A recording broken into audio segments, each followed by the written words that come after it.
మేము ఇవాళ మీరు మూతేసినటువంటి శిల్పారామం దగ్గర 106 షాప్స్ మహిళలకు వివిధ గ్రామాల నుంచి ఉత్పత్తి చేసినటువంటి వాళ్ళకు మార్కెట్ సౌకర్యం కల్పించినాం.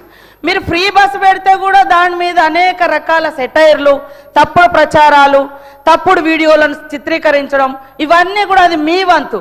ఇది తప్పు, ఇది సరైనది కాదు.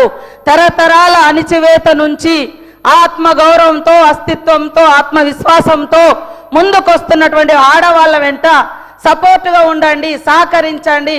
అది నిర్ణయాధికారంలో కావచ్చు, కుటుంబ అధికారంలో కావచ్చు, రాజకీయ అధికారంలో కావచ్చు. నేను చెప్తాను అధ్యక్ష, ఒక ఉదాహరణ. మొన్న మా దగ్గర మేడారం అయింది. మేము వాళ్ళకి 6 కోట్ల రూపాయలతోటి 565 మందికి షాప్స్ పెట్టించినాం. మొత్తం వాళ్ళు with in few days, just 10 days నుంచి 15 డేస్లో 3,33 లక్షల రూపాయలు అదనంగా వాళ్ళు సంపాదించుకోవడం జరిగింది. టోటల్ వాళ్ళ ఇన్కమ్ ఎంత అంటే, మేము 6 కోట్లు పెడితే 9,33 లక్షల రూపాయలు వాళ్ళకి ఇన్కమ్ వచ్చింది అధ్యక్ష. ఒక అక్క రోడ్డు మీద మేడారం పోయే వాళ్ళకు ఒక 50,000 ఇస్తామే టీ కొట్టు పెట్టుకుంది.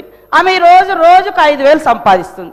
ఇదే ఇప్ప పువ్వు, మవ్వ లడ్డు, వాళ్ళకు ఒక 50,000 నుంచి మేము స్టార్ట్ చేసి 2 లక్షలు ఇస్తే వాళ్ళు 3 మంత్స్లో టోటల్గా మొత్తం ఈ రోజులో 14 లక్షల రూపాయలు సంపాదించారు.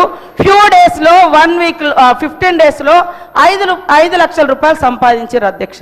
ఇదొక మారుమూల అటవీ ప్రాంతాల నుంచి వచ్చి జరుగుతున్నటువంటి వ్యవస్థ. దాన్ని బట్టి మేము వాళ్ళందరికీ ఒక నమ్మకం ఇస్తున్నాం.